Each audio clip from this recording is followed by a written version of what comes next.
सूरह बकरा की जहाँ पर तिलावत होती है वहाँ से जिन शयातीन भाग जाते हैं और उस जगह पर बेशुमार बरकतों रहमतों का नुज़ूल होता है। लिहाजा सूरह बकरा को घर, दुकान, कारोबार, मकान में ज़रूर सुने। इंशाअल्लाह बरकत ही बरकत होगी। लिहाजा समाअत करें। अऊज़ु बिल्लाहि मिनश शैतानिर रजीम। बिस्मिल्लाहिर रहमानिर रहीम। अलिफ लाम मीम। ज़ालिकल किताबु ला रैब फ़ीहि हुदल लिलमुत्तक़ीन अल्लज़ीना युमिनूना बिल-ग़ैबि व युक़ीमूना अस्सलाता व मिम्मा रज़क़नाहुम युनफ़िक़ून। वल्लज़ीना युमिनूना बिमा उन्ज़िल इलैक वमा उन्ज़िल मिन क़ब्लिक वबिल-आख़िरति हुम युक़िनून। उलाइक अला हुदन मिन रब्बिहिम व उलाइक हुमुल मुफ़्लिहून। इन्नल्लज़ीना कफ़रू सवाअun अलैहिम अअन्ज़रतहुम अम लम तुन्ज़िरहुम ला युमिनून। ख़तमल्लाहु अला क़ुलूबिहिम व अला सम'िहिम व अला अबसारिहिम गिशावतुन व लहुम अज़ाबुन अज़ीम। व मिनन नासि मन यक़ूलु आमन्ना बिल्लाहि व बिल-यawमिल आख़िरि व मा हुम बिमु'मिनीन। युख़ादि'ूना अल्लाह वल्लज़ीना आमनू व मा यख़दa'ूना इल्ला अन्फुसहुम व मा यश'ऊरून। फ़ी क़ुलूबिहिम मरदun फ़ज़ादहुम अल्लाहु मरदा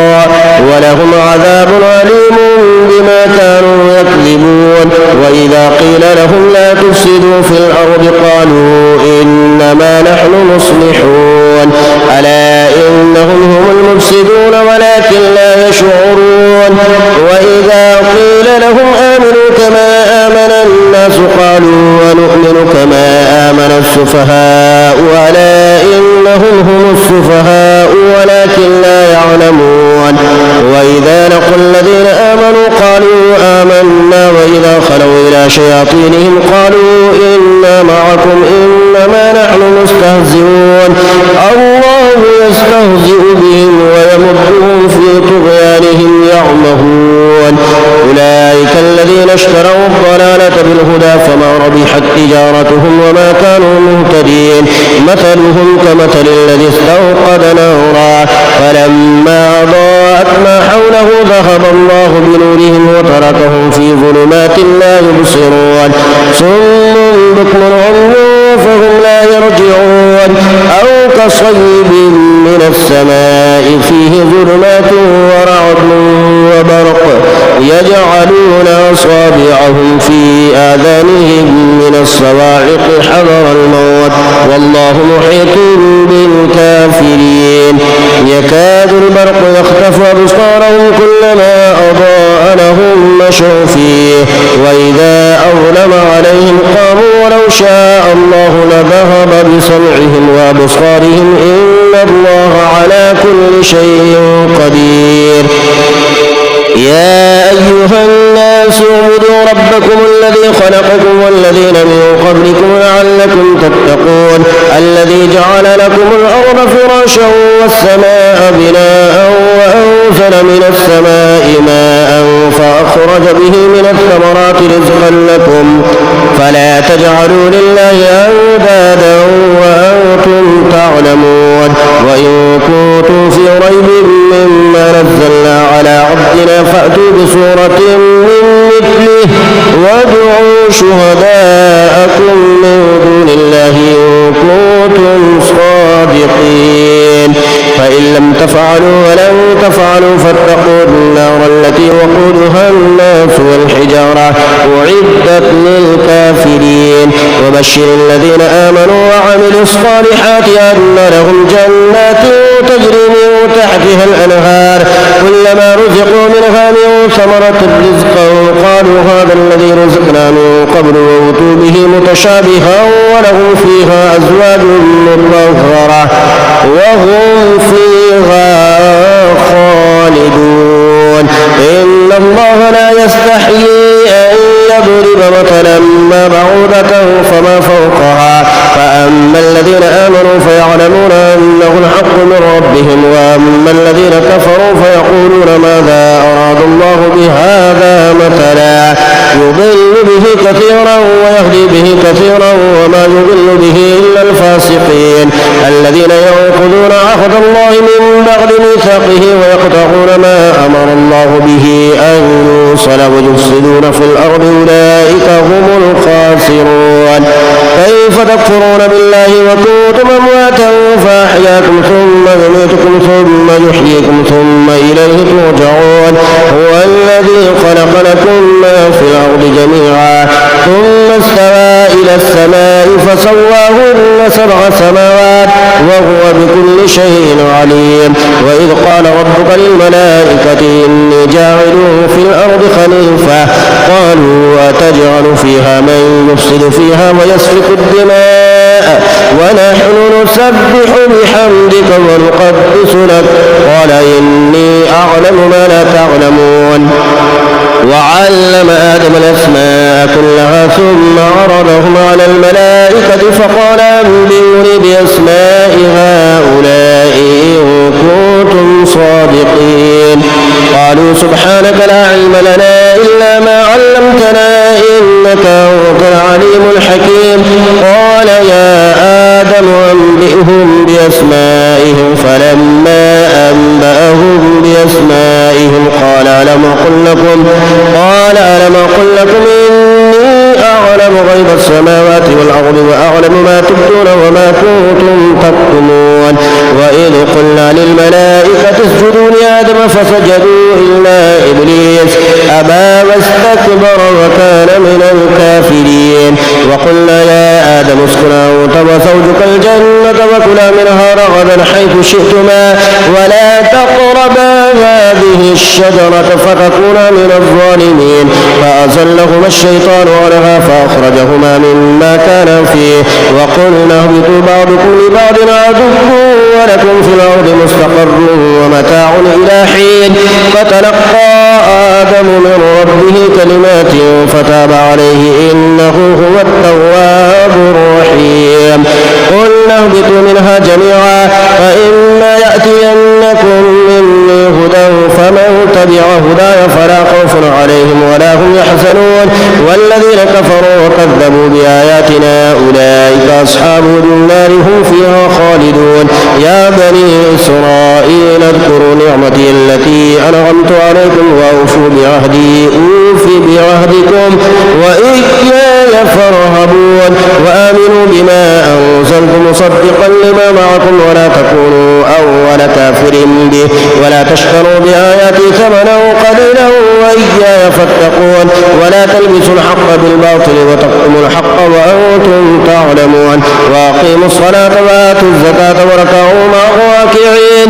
أتأمرون الناس بالبر وتنسون أنفسكم وأنتم تتلون الكتاب فلا تعقلون واستعينوا بالصبر والصلاة وإنها لكبيرة إلا على الخاشعين الذين يظنون أنهم ملاقو ربهم وأنهم إليه راجعون يا بني إسرائيل اذكروا نعمتي التي أنعمت عليكم وأني فضلتكم على العالمين واتقوا يوما لا تجزي نفس عن نفس شيئا ولا يقبل منها شفاعة ولا يؤخذ منها عدل ولا هم ينصرون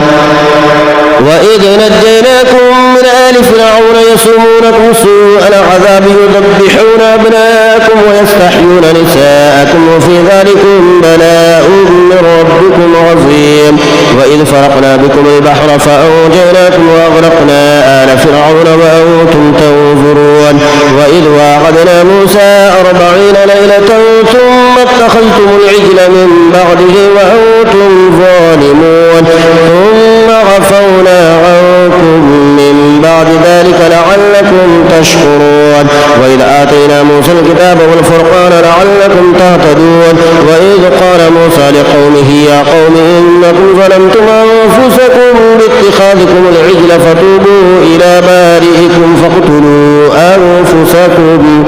ذلكم خير لكم عند بارئكم فتاب عليكم إنه هو التواب الرحيم. وإذ قلتم يا موسى لن نؤمن لك حتى نرى الله جهرة فأخذتكم الصاعقة وأنتم تنظرون ثم بعثناكم من بعد موتكم لعلكم تشكرون. وظللنا عليكم الغمام وأنزلنا عليكم المن والسلوى كلوا من طيبات ما رزقناكم وما ظلمونا ولكن كانوا أنفسهم يظلمون. وإذ قلنا ادخلوا هذه القرية فكلوا منها حيث شئتم رغدا وادخلوا الباب سجدا وقولوا حطة نغفر لكم خطاياكم وسنزيد المحسنين. فبدل الذين ظلموا قولا غير الذي قيل لهم فأنزلنا على الذين ظلموا رجزا من السماء بما كانوا يفسقون. وإذ استسقى موسى لقومه فقل اضرب بعصاك الحجر فانفجرت منه 12 عينا قد علم كل أناس مشربهم كلوا واشربوا من رزق الله ولا تعثوا في الأرض مفسدين. وإذ قلتم يا موسى لن نصبر على طعام واحد فادع لنا ربك يخرج لنا مما تنبت الأرض من بقلها وقثائها وفومها وعدسها وبصلها قال تستبدلون الذي هو أدنى بالذي هو خير اهبطوا مصرا فإن لكم ما سألتم وضربت عليهم الذلة والمسكنة وباءوا بغضب من الله ذلك بأنهم كانوا يكفرون بآيات الله ويقتلون النبيين بغير الحق ذلك بما عصوا وكانوا يعتدون. إن الذين آمنوا والذين هادوا والنصارى والصابئين من آمن بالله واليوم الآخر وعمل صالحا فلهم أجرهم عند ربهم ولا خوف عليهم ولا هم يحزنون. وإذا أخذنا ميثاقكم ورفعنا فوقكم الطور خذوا ما آتيناكم بقوة واذكروا ما فيه لعلكم تتقون ثم توليتم من بعد ذلك فلولا فضل الله عليكم ورحمته لكنتم من الخاسرين. ولقد علمتم الذين اعتدوا منكم في السبت فقلنا لهم كونوا قردة خاسئين فجعلناها نكالا لما بين يديها وما خلفها وموعظة للمتقين. وإذ قال موسى لقومه إن الله يأمركم أن تذبحوا بقرة قالوا وتتخذنا هزوا قال أعوذ بالله أن أكون من الجاهلين. قالوا ادع لنا ربك يبين لنا ما هي قال إنه يقول إنها بقرة لا فارض ولا بكر عوان بين ذلك ففعلوا ما تؤمرون. قالوا ادع لنا ربك يبين لنا ما لونها قال إنه يقول إنها بقرة صفراء فاقع لونها تسر الناظرين. قالوا ادع لنا ربك يبين لنا ما هي إن البقرة شابه علينا وإنا إن شاء الله لمهتدون. قال إنه يقول إنها بقرة لا ذلول تثير الأرض ولا تسقي الحرث مسلمة لا شية فيها. قالوا الآن جئت بالحق فذبحوها وما كادوا يفعلون. وإذا قتلتم نفسا فادارأتم فيها والله مخرج ما كنتم تكتمون. وقلنا اضربوه ببعضها كذلك يحيي الله الموتى ويريكم آياته لعلكم تعقلون. ثم قست قلوبكم من بعد ذلك فهي كالحجارة أو أشد قسوة وإن من الحجارة لما يتفجر منه الأنهار وإن منها لما يشقق فيخرج منه الماء وإن منها لما يهبط من خشية الله وما الله بغافل عما تعملون. أفتطمعون أن يؤمنوا لكم وقد كان فريق منهم يسمعون كلام الله ثم يحرفونه يحرفونه من بعد ما قالوه وهم يعلمون. وإذا لقوا الذين آمنوا قالوا آمنا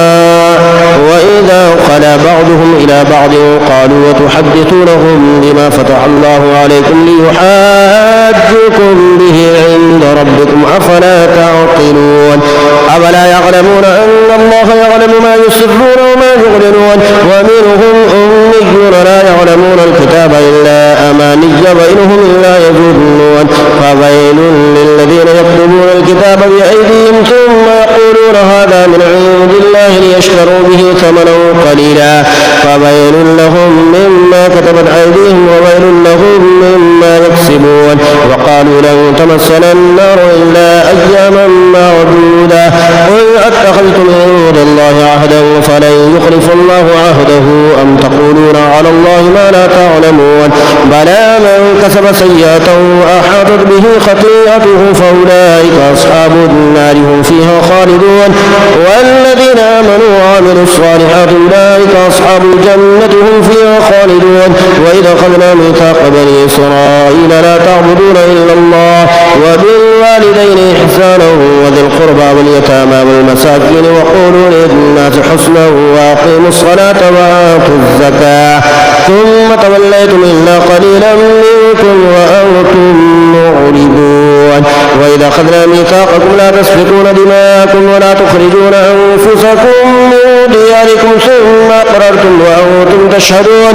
ثم أنتم هؤلاء تقتلون أنفسكم وتخرجون فريقا منكم من ديارهم تظاهرون عليهم بالإثم والعدوان وإن يأتوكم أسارى تفادوهم وهو محرم عليكم إخراجهم فتؤمنون ببعض الكتاب وتكفرون ببعض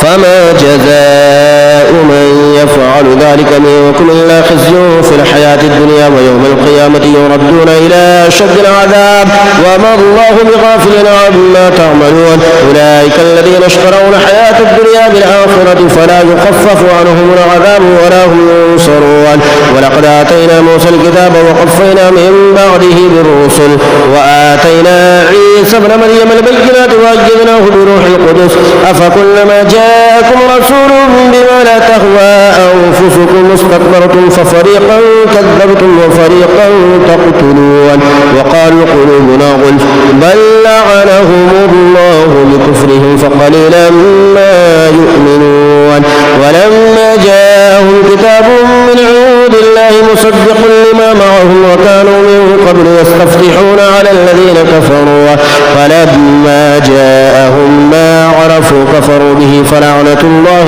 على الكافرين. بئس ما اشتروا به أنفسهم أن يكفروا بما أنزل الله بغيا أن ينزل الله من فضله على من يشاء من عباده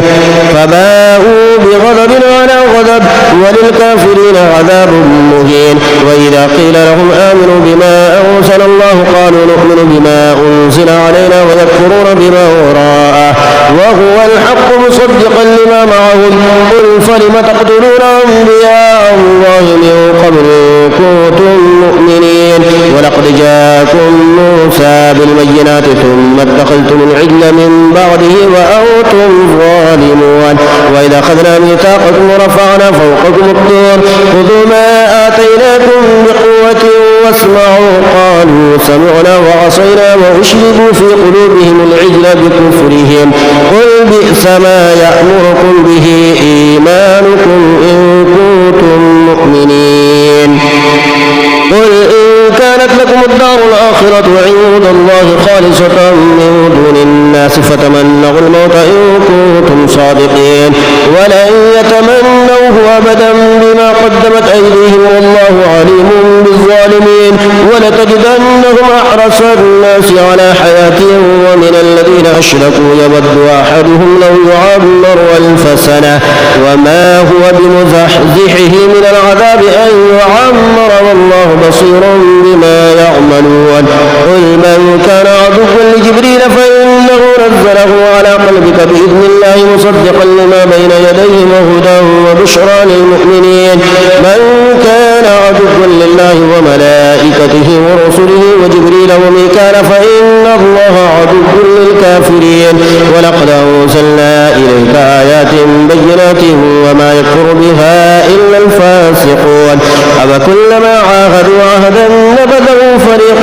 منهم بل أكثرهم لا يؤمنون ولما جاءهم رسول من عند الله مصدق لما معهم نبذ فريق من الذين أوتوا كتاب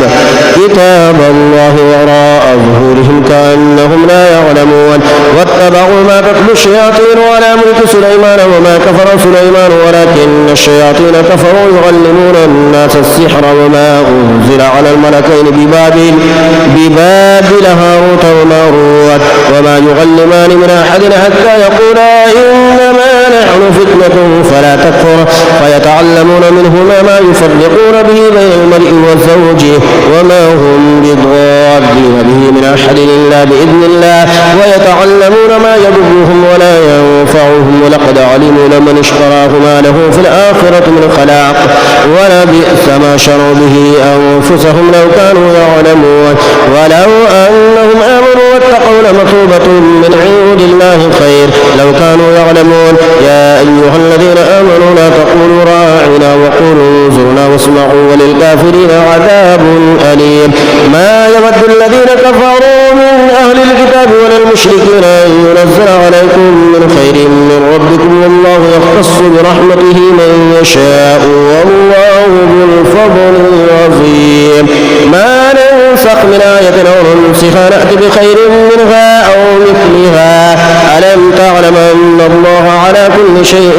قدير ألم تعلم أن الله له ملك السماوات والأرض وما لكم من دون الله من ولي ولا نصير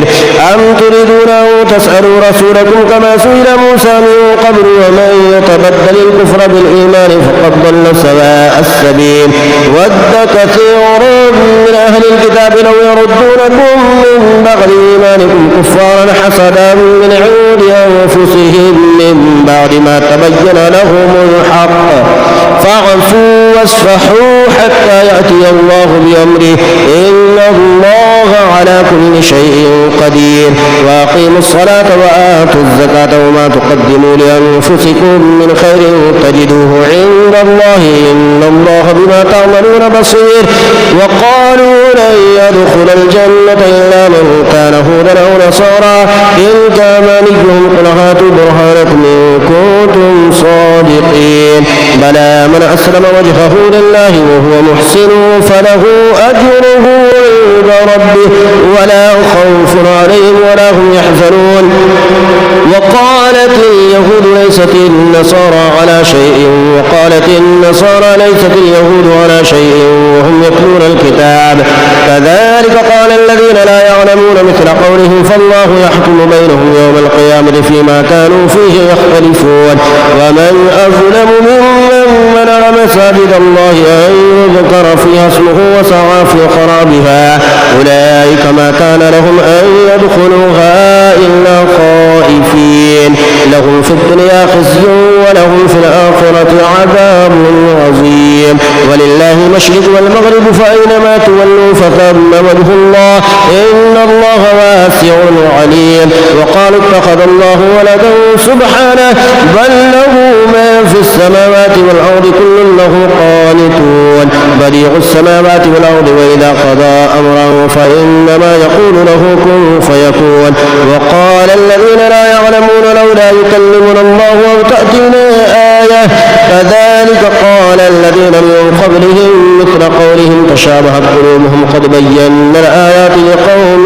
يوقنون إنا أرسلناك بالحق بشيرا ونذيرا ولا تسأل عن أصحاب الجحيم ولن ترضى عنك اليهود ولا النصارى حتى تتبع ملتهم قل إن هدى الله هو الهدى ولئن اتبعت أهواءهم بعد الذي جاءك من العلم ما لك من الله من ولي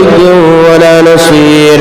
الذين آتيناهم الكتاب يتلونه حق تلاوته أولئك يؤمنون به ومن يكفر به فأولئك هم الخاسرون يا بني إسرائيل اذكروا نعمتي التي أنعمت عليكم وأني فضلتكم على العالمين. واتقوا يوما لا تجزي نفس عن نفس شيئا ولا يقبل منها عدل ولا تنفعها شفاعة ولا هم ينصرون. وإذ ابتلى إبراهيم ربه بكلمات فأتمهن قال إني جاعلك للناس إماما قال ومن ذريتي قال لا ينال عهد الظالمين. وإذ جعلنا البيت مثابة للناس وأمنا واتخذوا من مقام إبراهيم مصلى وعهدنا إلى إبراهيم وإسماعيل أن طهرا بيتي للطائفين والعاكفين والركع السجود. وإذ قال إبراهيم رب اجعل هذا بلدا آمنا وارزق أهله من الثمرات من آمن منهم بالله واليوم الآخر قال ومن كفر فأمتعه قليلا ثم أضطره إلى عذاب النار وبئس المصير. وإذ يرفع إبراهيم القواعد من البيت وإسماعيل ربنا تقبل منا إنك أنت السميع العليم ربنا واجعلنا مسلمين لك ومن ذريتنا أمة مسلمة لك وأرنا مناسكنا وتب علينا إنك أنت التواب الرحيم ربنا وابعث فيهم رسولا منهم يتلو عليهم آياتك ويعلمهم الكتاب والحكمة ويزكيهم إنك أنت العزيز الحكيم. ومن يرغب عن ملة إبراهيم إلا من سفه نفسه ولقد اصطفيناه في الدنيا وإنه في الآخرة لمن الصالحين. إذ قال له ربه أسلم قال أسلمت لرب العالمين. ووصى بها إبراهيم بنيه ويعقوب يا بني إن الله اصطفى لكم الدين فلا تموتن إلا وأنتم مسلمون. أم كنتم شهداء إذا حضر يعقوب الموت إذ قال لبنيه ما تعبدون من بعدي قالوا نعبد إلهك وإله آبائك إبراهيم وإسماعيل وإسحاق إلها واحدا ونحن له مسلمون. تلك أمة قد خلت لها ما كسبت ولكم ما كسبتم ولا تسألون عما كانوا يعملون. وقالوا كونوا هودا أو نصارى تهتدوا قل بل ملة إبراهيم حنيفا وما كان من المشركين. قولوا آمنا بالله وما أنزل إلينا وما أنزل إلى إبراهيم وإسماعيل وإسحاق ويعقوب والأسباط وما أوتي موسى وعيسى وما أوتي النبيون من ربهم لا نفرق بين أحد منهم ونحن له مسلمون. فإن آمنوا بمثل ما آمنتم به فقد اهتدوا وإن تولوا فإنما هم في شقاق فسيكفيكهم الله وهو السميع العليم. صبغة الله ومن أحسن من الله صبغة ونحن له عابدون. قل أتحاجوننا في الله وهو ربنا وربكم ولنا أعمالنا ولكم أعمالكم ونحن له مخلصون. أم تقولون إن إبراهيم وإسماعيل وإسحاق ويعقوب والأسباط كانوا هودا أو نصارى قل أأنتم أعلم أم الله ومن أظلم ممن كتم شهادة عنده من الله وما الله بغافل عما تعملون. تلك أمة قد خلت لها ما كسبت ولكم ما كسبتم ولا تسألون عما كانوا يعملون. سيقول السفهاء من الناس ما ولاهم عن قبلتهم التي كانوا عليها قل لله المشرق والمغرب يهدي من يشاء إلى صراط مستقيم. وكذلك جعلناكم أمة وسطا لتكونوا شهداء على الناس ويكون الرسول عليكم شهيدا. وما جعلنا القبلة التي كنت عليها إلا لنعلم من يتبع الرسول ممن ينقلب على عقبيه وإن كانت لكبيرة إلا على الذين هدى الله وما كان الله ليضيع إيمانكم إن الله بالناس لرؤوف رحيم. قد نرى تقلب وجهك في السماء فلنولينك قبلة ترضاها فول وجهك شطر المسجد الحرام وحيث ما كنتم فولوا وجوهكم شطره وإن الذين أوتوا الكتاب ليعلمون أنه الحق من ربهم وما الله بغافل عما يعملون. ولئن آتيت الذين أوتوا الكتاب بكل آية ما تبعوا قبلتك وما أنت بتابع قبلتهم وما بعضهم بتابع قبلة بعض ولئن اتبعت أهواءهم من بعد ما جاءك من العلم إنك إذا لمن الظالمين. الذين آتيناهم الكتاب إذا يعرفونه كما يعرفون أبناءهم وإن فريقا منهم ليكتمون الحق وهم يعلمون. الحق من ربك فلا تكونن من الممترين ولكل وجهة هو موليها فاستبقوا الخيرات أينما تكونوا يأتي بكم الله جميعا إن الله على كل شيء قدير. ومن حيث خرجت فول وجهك شطر المسجد الحرام وإنه للحق من ربك وما الله بغافل عما تعملون. ومن حيث خرجت فول وجهك شطر المسجد الحرام وحيث ما كنتم فولوا وجوهكم شطره لئلا يكون للناس عليكم حجة إلا الذين ظلموا منهم فلا تخشوهم واخشوني ولأتم نعمتي عليكم ولعلكم تهتدون. كما أرسلنا فيكم رسولا منكم يتلو عليكم آياتنا ويزكيكم ويعلمكم الكتاب والحكمة ويعلمكم ما لم تكونوا تعلمون. فاذكروني أذكركم واشكروني ولا تكفرون. يا أيها الذين آمنوا استعينوا بالصبر والصلاة إن الله مع الصابرين. ولا تقولوا لمن يقتل في سبيل الله أموات بل أحياء ولكن لا تشعرون. ولنبلونكم بشيء من الخوف والجوع ونقص من الأموال والأنفس والثمرات وبشر الصابرين الذين إذا أصابتهم مصيبة قالوا إنا لله وإنا إليه راجعون. أولئك عليهم صلوات من ربهم ورحمة وأولئك هم المهتدون. إن الصفا والمروة من شعائر الله فمن حج البيت أو اعتمر فلا جناح عليه أن يطوف بهما ومن تطوع خيرا فإن الله شاكر عليم. إن الذين يكتمون ما أنزلنا من البينات والهدى من بعد ما بيناه للناس في الكتاب أولئك يلعنهم الله ويلعنهم اللاعنون إلا الذين تابوا وأصلحوا وبينوا فأولئك أتوب عليهم وأنا التواب الرحيم. إن الذين كفروا وماتوا وهم كفار أولئك عليهم لعنة الله والملائكة والناس أجمعين خالدين فيها لا يخفف عنهم العذاب ولا هم ينظرون. وإلهكم إله واحد لا إله إلا هو الرحمن الرحيم. إن في خلق السماوات والأرض واختلاف الليل والنهار والفلك التي تجري في البحر بما ينفع الناس وما أنزل الله من السماء من ماء فأحيا به الأرض بعد موتها وبث فيها من كل دابة وتصريف الرياح والسحاب المسخر بين السماء والأرض لآيات لقوم يعقلون. ومن الناس من يتخذ من دون الله أندادا يحبونهم كحب الله والذين آمنوا أشد حبا لله ولو يرى الذين ظلموا إذ يرون العذاب أن القوة لله جميعا وأن الله شديد العذاب إذ تبرأ الذين اتبعوا من الذين اتبعوا ورأوا العذاب وتقطعت بهم الأسباب. وقال الذين اتبعوا لو أن لنا كرة فنتبرأ منهم كما تبرأوا منا كذلك يريهم الله أعمالهم حسرات عليهم وما هم بخارجين من النار. يا أيها الناس كلوا مما في الأرض حلالا طيبا ولا تتبعوا خطوات الشيطان إنه لكم عدو مبين. إنما يأمركم بالسوء والفحشاء وأن تقولوا على الله ما لا تعلمون. وإذا قيل لهم اتبعوا ما أنزل الله قالوا بل نتبع ما ألفينا عليه آباءنا أولو كان آباؤهم لا يعقلون شيئا ولا يهتدون. ومثل الذين كفروا كمثل الذي ينعق بما لا يسمع إلا دعاء ونداء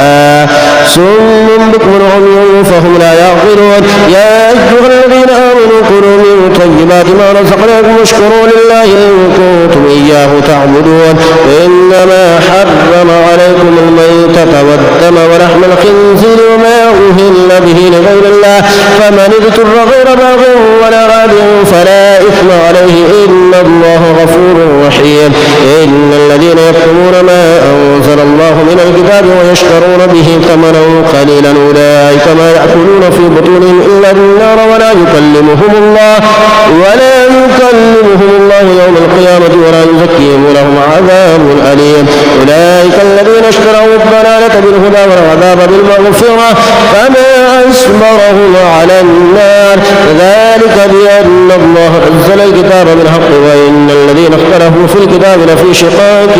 بعيد ليس البر أن تولوا وجوهكم قبل المشرق والمغرب ولكن البر من آمن بالله واليوم الآخر والملائكة والكتاب والنبيين وآتى المال على حبه ذوي القربى واليتامى والمساكين ومن السبيل والسائلين وفي الرقاب وأقام الصلاة وآتى الزكاة والموفون بعهدهم إذا عاهدوا والصابرين في البأساء والضراء وحين البأس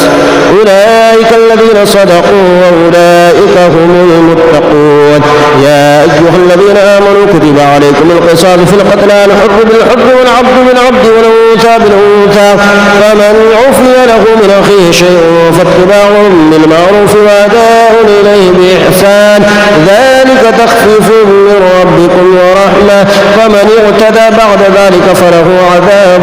أليم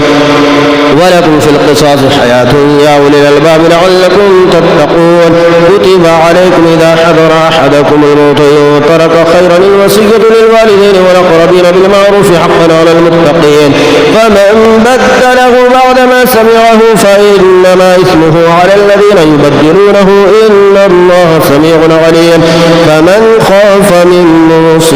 جنفا أو إثما فأصلح بينهم فلا إثم عليه إن الله غفور رحيم يا أيها الذين آمنوا كتب عليكم الصيام كما كتب على الذين من قبلكم لعلكم تتقون أياما معدودات فمن كان منكم مريضا أو على سفر فعدة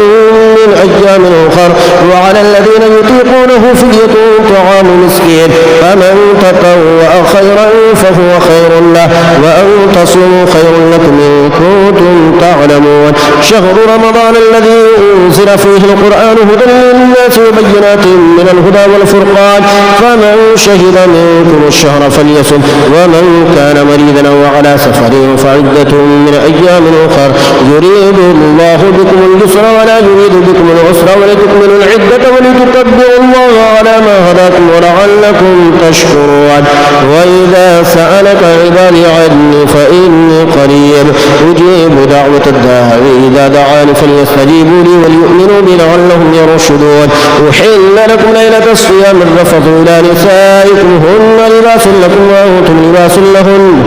علم الله أنكم كنتم تختانون أنفسكم فتاب عليكم وعفى عنكم فالآن باشروهن وابتغوا ما كتب الله لكم وكلوا واشربوا حتى يتبين لكم الخيط الأبيض من الخيط الأسود من الفجر ثم أتموا الصيام إلى الليل ولا تباشروهن وأنتم عاكفون في المساجد تلك حدود الله فلا تقربوها كذلك يبين الله آياته للناس لعلهم يتقون ولا تأكلوا أموالكم بينكم بالباطل وتدلوا بها إلى الحكام لتأكلوا فريقا من أموال الناس بالإثم وأنتم تعلمون يسألونك عن الأهلة قل هي مواقيت للناس والحج وليس البر بأن تأتوا البيوت من ظهورها ولكن البر من اتقى وأتوا البيوت من أبوابها واتقوا الله لعلكم تفلحون وقاتلوا في سبيل الله الذين يقاتلونكم ولا تعتدوا إن الله لا يحب المعتدين واقتلوهم حيث ثقفتموهم وأخرجوهم من حيث أخرجوكم والفتنة أشد من القتل ولا تقاتلوهم عند المسجد الحرام حتى يقاتلوكم فيه فإن قاتلوكم فاقتلوهم كذلك جزاء الكافرين فإن انتهوا فإن الله غفور رحيم وقاتلوهم حتى لا تكون فتنة ويكون الدين لله فإن انتهوا فلا عدوان إلا على الظالمين الشهر الحرام بالشهر الحرام والحرمات قصاص فمن اعتدى عليكم فاعتدوا عليه بمثل ما اعتدى عليكم واتقوا الله واعلموا أن الله مع المتقين وأنفقوا في سبيل الله ولا تلقوا بأيديكم إلى التهلكة وأحسنوا إن الله يحب المحسنين وأتموا الحج والعمرة لله فإن أحصرتم فما استيسر من الهدي ولا تحلقوا رؤوسكم حتى يبلغ الهدي محله ومن كان منكم مريضا أو به أذى من رأسه ففدية من صيام أو صدقة أو نسك فإذا أمنتم فمن تمتع بالعمرة إلى الحج فما استيسر من الهدي فمن لم يجد فصيام 3 أيام في الحج و7 إذا رجعتم تلك 10 كاملة ذلك لمن لم يكن أهله حاضر المسجد الحرام واتقوا الله واعلموا أن الله شديد العقاب الحج أشهر معلومات فمن فرض فيهن الحج فلا رفث ولا فسوق ولا جدال في الحج وما تفعلوا من خير يعلمه الله وتصوروا فإن خير الزاد التقوى واتقون يا أولي الألباب ليس عليكم جناح أن تبتغوا فضلا من ربكم فإذا فضتم من عرفات فاذكروا الله عند المشعر الحرام واذكروه كما هداكم وإن كنتم من قبله لمن الضالين ثم أفيضوا من حيث أفاد الناس واستغفروا الله إن الله غفور رحيم وإذا قضيتم مناسككم فاذكروا الله كذكركم آباءكم وشد ذكرا فمن الناس من يقول ربنا آتنا في الدنيا وما له في الآخرة من خلاق ومنهم من يقول ربنا آتنا في الدنيا حسنة وفي الآخرة حسنة وقنا عذاب النار أولئك لهم نصيب مما كسبوا والله سريع الحساب واذكروا الله في أيام معدودات فمن تعجل في يومين فلا إثم عليه ومن تأخر فلا إثم عليه لمن اتقى واتقوا الله واعلموا أنكم إليه تحشرون ومن الناس من يعجبك قوله في الحياة الدنيا ويشهد الله على ما في قلبه وهو لد الخصام وإذا تولى سعى في الأرض ليفسد فيها ويهلك الحرث والنسل والله لا يحب الفساد وإذا قيل له اتق الله أخذته العزة بالإثم فحسبه جهنم ولبئس المهاد ومن الناس من يشري نفسه ابتغاء مرضات الله والله رؤوف بالعباد يا أيها الذين آمنوا ادخلوا في السلم كافة ولا تتبعوا خطوات الشيطان إنه لكم عدو مبين فإن زللتم من بعد ما جاءتكم البينات فاعلموا أن الله عزيز حكيم هل ينظرون إلا أن يأتيهم الله في ظلل من الغمام والملائكة وقضي الأمر وإلى الله ترجع الأمور فالبني إسرائيل كما آتيناهم من آية بينة ومن يبدل نعمة الله من بعد ما جاءته فإن الله شديد العقاب زين للذين كفروا الحياة الدنيا ويسخرون من الذين آمنوا والذين اتقوا فوقهم يوم القيامة والله يرزق من يشاء بغير حساب كان الناس أمة واحدة فبعث الله النبيين مبشرين ومنذرين وأنزل معهم الكتاب بالحق ليحكم بين الناس فيما اختلفوا فيه وما اختلف فيه إلا الذين أوتوه من بعد ما جاءتهم البينات بغيا بينهم فهدى الله الذين آمنوا لما اختلفوا فيه من الحق بإذنه والله يهدي من يشاء إلى صراط مستقيم أم حسبتم أن تدخلوا الجنة ولما يأتكم مثل الذين خلوا من قبلكم مستهم البأساء والضراء وزلزلوا حتى يقول الرسول والذين آمنوا معه متى نصر الله ألا إن نصر الله قريب يسألونك ماذا ينفقون قل ما أنفقتم من خير فللوالدين والأقربين واليتامى والمساكين ومن السبيل وما تفعلوا من خير فإن الله به عليم كتب عليكم القتال وهو كره لكم وعسى أن تكرهوا شيئا وهو خير لكم وعسى أن تحبوا شيئا وهو شر لكم والله يعلم وأنتم لا تعلمون يسألونك عن الشهر الحرام قتال فيه قل قتال فيه كبير وصد عن سبيل الله وكفر به والمسجد الحرام وإخراج أهله منه أكبر عند الله والفتنة أكبر من القتل ولا يزالون يقاتلونكم حتى يردوكم عن دينكم إن استطاعوا ومن يرتد منكم عن دينه فيمت وهو كافر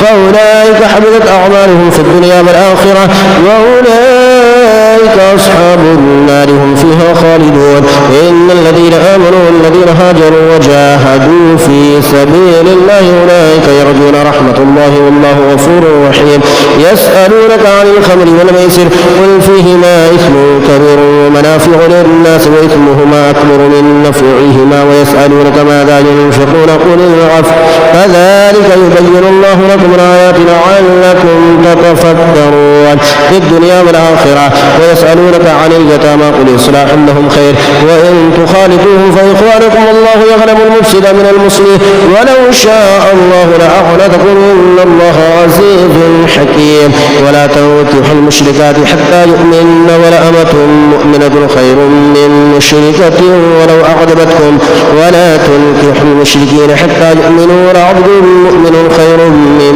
مشرك ولو أعجبكم أولئك يدعون إلى النار والله يدعو إلى الجنة والمغفرة بإذنه ويبين آياته للناس لعلهم يتذكرون. ويسألونك عن المحيض قل هو أذى فاعتزلوا النساء في المحيض ولا تقربوهن حتى يطهرن فإذا تطهرن فأتوهن من حيث أمركم الله إن الله يحب التوابين ويحب المتطهرين. نساؤكم حرث لكم فأتوا حرثكم أن شئتم وقدموا لأنفسكم واتقوا الله واعلموا أنكم ملاقوه وبشر المؤمنين. ولا تجعلوا الله عرضة لأيمانكم أن تبروا وتتقوا وتصلحوا بين الناس والله السميع العليم. لا يؤاخذكم الله باللغو في أيمانكم ولكن يؤاخذكم بما كسبت قلوبكم والله غفور حليم. للذين يؤلون من نسائهم تربص 4 أشهر فإن فاءوا فإن الله غفور رحيم وإن عزموا الطلاق فإن الله سميع عليم. والمطلقات يتربصن بأنفسهن 3 قروء ولا يحل لهن أن يكتمن ما خلق الله في رحامهن إن كن يؤمن بالله واليوم الآخر وبعولتهن حق بردهن في ذلك إن أرادوا إصلاحا ولهن مثل الذي عليهن بالمعروف وللرجال عليهن درجة والله عزيز حكيم. الطلاق مرتان فإمساك بمعروف أو تسريح بإحسان ولا يحل لكم أن تأخذوا مما آتيتموهن شيئا إلا أن يخافا ألا يقيما حدود الله فإن خفتم ألا يقيما حدود الله فلا جناح عليهما فيما افتدت به تلك حدود الله فلا تعتدوها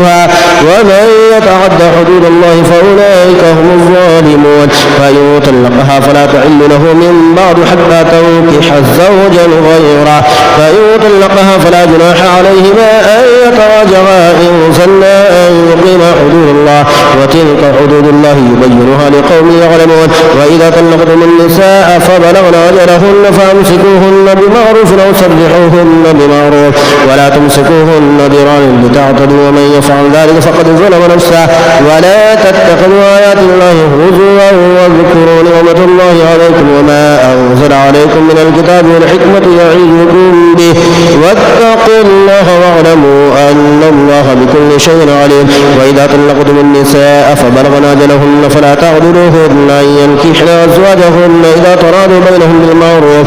ذلك يوعظ به من كان منكم يؤمن بالله واليوم الآخر ذلكم أزكى لكم وأطهر والله يعلم وأنتم لا تعلمون. والوالدات يرضعن أولادهن حولين كاملين لمن أراد أن يتم الرضاعة وعلى المولود له رزقهن وكسوتهن بالمعروف لا تكلف نفس إلا وسعها لا تضار والدة بولدها ولا مولود له بولده وعلى الوارث مثل ذلك فإن أرادا فصالا أو تراض منهما وتشاور فلا جناح عليهما وإن أردتم أن تسترضعوا أولادكم فلا جناح عليكم إذا سلمتم ما آتيتم بالمعروف واتقوا الله واعلموا أن الله بما تعملون بصير. والذين يتوفون منكم ويذرون أزواجا يتربصن بأنفسهن 4 أشهر وعشرا فإذا بلغن أجلهن فلا جناح عليكم فيما فعلن في أنفسهن بالمعروف والله بما تعملون خبير. ولا جناح عليكم فيما عقدتم به من خطبة النساء وكنتم في أنفسكم علم الله أنكم ستذكرونهن ولكن لا تواعدوهن سرا إلا أن تقولوا قولا معروفا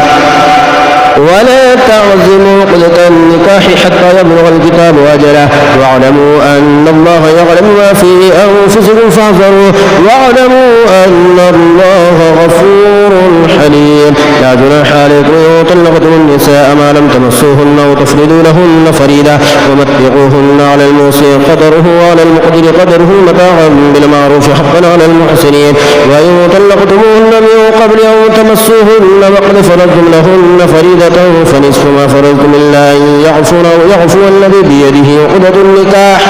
وأن تعفوا أقرب للتقوى ولا تنسوا الفضل بينكم إن الله بما تعملون بصير. حافظوا على الصلوات والصلاة الوسطى وقوموا لله قانتين. وإن خفتم فرجالا أو ركبانا فإذا أمنتم فاذكروا الله كما علمكم ما لم تكونوا تعلمون. والذين يتوفون منكم ويذرون أزواجا وصية لأزواجهم متاعا إلى الحول غير إخراج فإن خرجن فلا جناح عليكم فيما فعلن في أنفسهن من معروف والله عزيز حكيم. وللمطلقات متاع بالمعروف حقا على المتقين. كذلك يبين الله لكم آياته لعلكم تعقلون. ألم تر إلى الذين خرجوا من ديارهم وهم ألوف حذر الموت فقال لهم الله موتوا ثم أحياهم إن الله لذو فضل على الناس ولكن أكثر الناس لا يشكرون.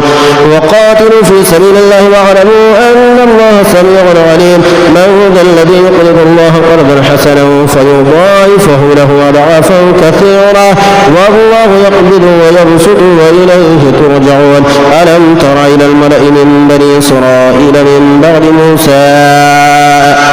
إذ قالوا لنبي له ابعث لنا ملكا نقاتل في سبيل الله قال هل عسيتم إن كتب عليكم القتال ولا تقاتلوا قالوا وما لنا ألا نقاتل في سبيل الله وقد خرجنا من ديارنا وأبنائنا فلما كتب عليهم القتال تولوا إلا قليلا منهم والله عليم بالظالمين. وقال لهم نبيهم إن الله قد بعث لكم طالوت ملكا قالوا أنى يكون له الملك علينا ونحن أحق بالملك منه ولم يؤت سعة من المال قال إن الله اصطفاه عليكم وزاده بسطة في العلم والجسم والله يؤتي ملكه من يشاء والله واسع عليم. وقال لهم نبيهم إن آية ملكه أن يأتيكم التابوت فيه سكينة من ربكم وبقية مما ترك آل موسى وآل هارون تحمله الملائكة إن في ذلك لآية لكم إن كنتم مؤمنين. فلما فصل طالوت بالجنود قال إن الله مبتليكم بنهر فمن شرب منه فليس مني ومن لم يطعمه فإنه مني إلا من اغترف غرفة بيده فشربوا منه إلا قليلا منهم فلما جاوزه هو والذين آمنوا معه قالوا لا طاقة لنا اليوم بجالوت وجنوده قال الذين يظنون أنهم ملاقو الله كم من فئة قليلة غلبت فئة كثيرة بإذن الله والله مع الصابرين. ولما برزوا لجالوت وجنوده قالوا ربنا افرغ علينا صبرا وثبت أقدامنا وانصرنا على القوم الكافرين فهزموهم بإذن الله وقتل داود جالوت وآتاه الله الملك والحكمة وعلمه مما يشاء ولولا دفع الله الناس بعضهم ببعض لفسدت الأرض ولكن الله ذو فضل على العالمين. تلك آيات الله نتلوها عليك بالحق وإنك لمن المرسلين. تلك الرسل فضلنا بعضهم على بعض منهم من كلم الله ورفع بعضهم درجات وآتينا عيسى ابن مريم البينات وأيدناه بروح القدس ولو شاء الله ما اقتتل الذين من بعدهم من بعد ما جاءتهم البينات ولكن اختلفوا فمنهم من آمن ومنهم من كفر ولو شاء الله ما اقتتلوا ولكن الله يفعل ما يريد. يا أيها الذين آمنوا أنفقوا مما رزقناكم من قبل أن يأتي يوم لا بيع فيه ولا خلة ولا شفاعة والكافرون هم الظالمون. الله لا إله إلا هو الحي القيوم لا تأخذه سنة ولا نوم له ما في السماوات وما في الأرض من ذا الذي يشفع عنده إلا بإذنه يعلم ما بين أيديهم وما خلفهم ولا يحيطون بشيء من علمه إلا بما شاء وسع كرسيه السماوات والأرض ولا يؤوده حفظهما وهو العلي العظيم. لا إكراه في الدين قد تبين الرشد من الغي فمن يكفر بالطاغوت ويؤمن بالله فقد استمسك بالعروة الوثقى لا انفصام لها والله سميع عليم. الله ولي الذين آمنوا يخرجهم من الظلمات إلى النور والذين كفروا أولياؤهم الطاغوت يخرجونهم من النور إلى الظلمات أولئك أصحاب النار هم فيها خالدون.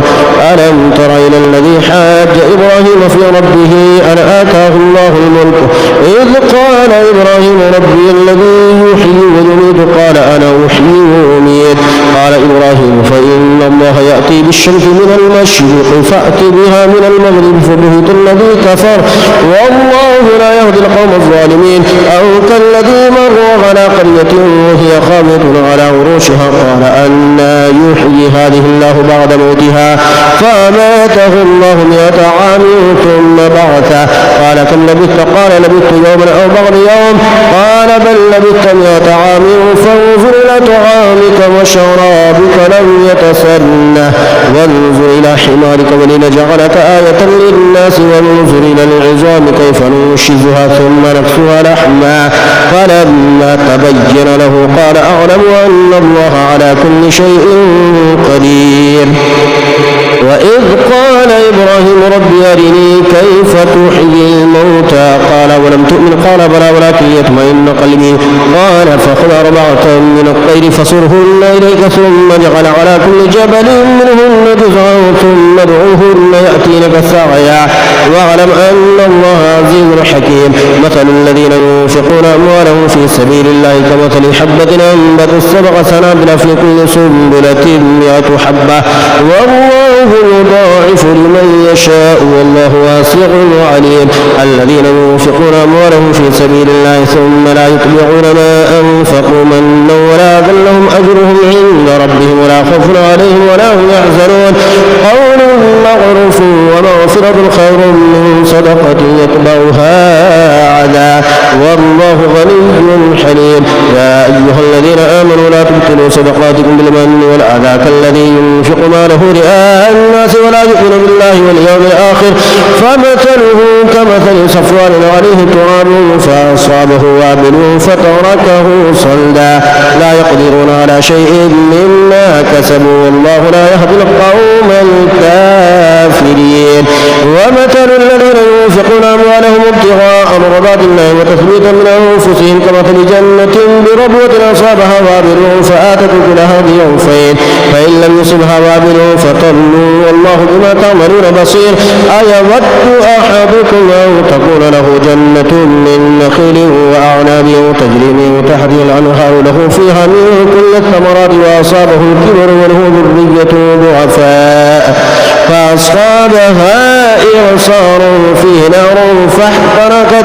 كذلك يبين الله لكم الآيات لعلكم تتفكرون. يا أيها الذين آمنوا أنفقوا من طيبات ما كسبتم ومما أخرجنا لكم من الأرض ولا تيمموا الخبيث منه تنفقون ولستم بآخذه إلا أن تغمضوا فيه واعلموا أن الله غني حميد. الشيطان يعدكم الفقر ويأمركم بالفحشاء والله يعدكم مغفرة منه وفضلا والله واسع عليم. يؤتي الحكمة من يشاء ومن يؤتي الحكمة فقد أوتي خيرا كثيرا وما يذكر إلا أولو الألباب. وما أنفقتم من نفقة أو نذرتم من نذر فإن الله يعلمه وما للظالمين من أنصار. إن تبدوا الصدقات فنعما هي وإن تخفوها وتؤتوها الفقراء فهو خير لكم ويكفر عنكم من سيئاتكم والله بما تعملون خبير. ليس عليك هداهم ولكن الله يهدي من يشاء. وما تنفقوا من خير فلأنفسكم وما تنفقون إلا ابتغاء وجه الله وما تنفقوا من خير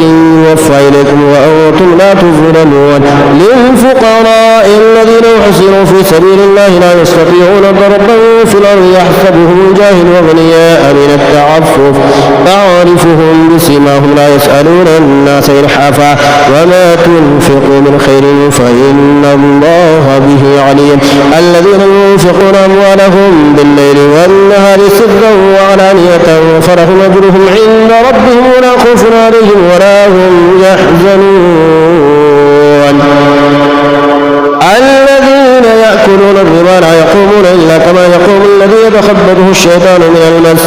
ذلك بأنه قالوا إنما البيع مثل الربا وأحل الله البيع وحرم الربا فمن جاءه موعظة من ربه فانتهى فله ما سلف وأمره إلى الله ومن عاد فأولئك أصحاب النار هم فيها خالدون يمحق الله الربا ويربي الصدقات والله لا يحب كل كفار أثيم إن الذين آمنوا وعملوا الصالحات وأقاموا الصلاة وآتوا الزكاة لهم أجرهم عند ربهم ولا خوف عليهم ولا هم يحزنون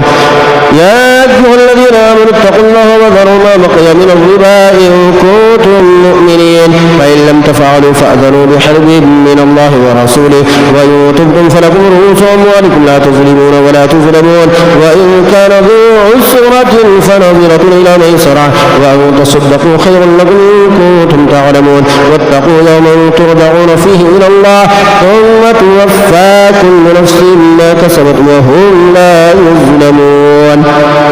يا أيها الذين آمنوا إذا تداينتم بدين إلى أجل مسمى فاكتبوه ليكتب بينكم كاتب بالعدل ولا يأبى كاتب أن يكتب كما علمه الله فليكتب وليؤمن الذي عليه الحق وليتق الله ربه ولا يبخس منه شيئا فإن كان الذي عليه الحق سفيها أو ضعيفا أو لا يستطيع أن يمل فليملل وليه بالعدل واستشهدوا شهيدين من رجالكم فإن لم يكونا رجلين فرجل وامرأتان ممن ترضون من الشهداء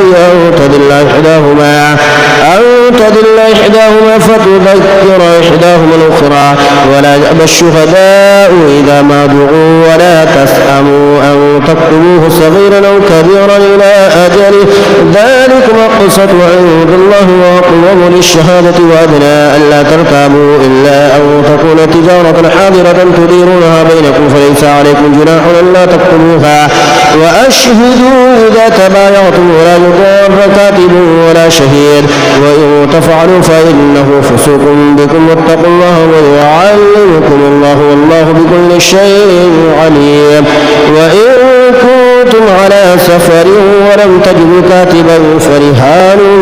مقبوضة فإن أمن بعضكم بعضا فليؤد الذي اؤتمن أمانته وليتق الله ربه ولا تكتموا الشهادة ومن يكتمها فإنه آثم قلبه والله بما تعملون عليم لله ما في السماوات وما في الأرض وإن تبدوا ما في أنفسكم أو تخفوه يحاسبكم به الله فيغفر لمن يشاء ويعذب من يشاء والله على كل شيء قدير آمن الرسول بما أنزل إليه من ربه والمؤمنون كل آمن بالله وملائكته وكتبه ورسله لا نفرق بين أحد من رسله وقالوا سمعنا وأطعنا غفرانك ربنا وإليك المصير لا يكلف الله نفسا إلا وسعها لها ما كسبت وعليها ما اكتسبت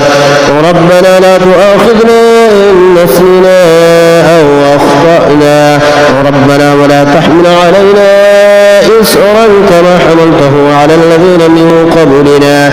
ربنا ولا تحملنا ما لا طاقة لنا به واعف عنا واغفر لنا